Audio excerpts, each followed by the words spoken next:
Pak nulungi. Bapak ki yang golek-goleke jimat kok iso.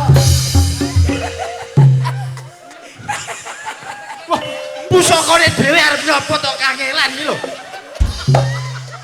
Lah dadak diunyer nek sik lagi dibalekno neh. Pusaka lawas ora gelem rucat saka. Nyuwun pangapunten Bapak. Pripun niki pripun? Panjenengan paringi pusaka Yen pancen kaya mangkono langsung wae. Iki cara iki apa? Carane gunakne iki piye? Gosok marane ngendi? Engko yen ana musuh langsung balangan sawaten nganggo pusakamu siji mbaka siji, musuh mesti bakal is dead. Tenan Mak. Buta mosok yo diantem panci kok. Buta diantem panci Pak Dieng. Mung klitik aku diperwus kriuk-kriuk. Sing ngomong panci sapa kuwi jenenge pusaka. Iya bagus. Menawi lek slentem menika pusakanipun sulak. Jur werdine napa? Sulak iku aja kesusu anggonmu tumindak. Apik.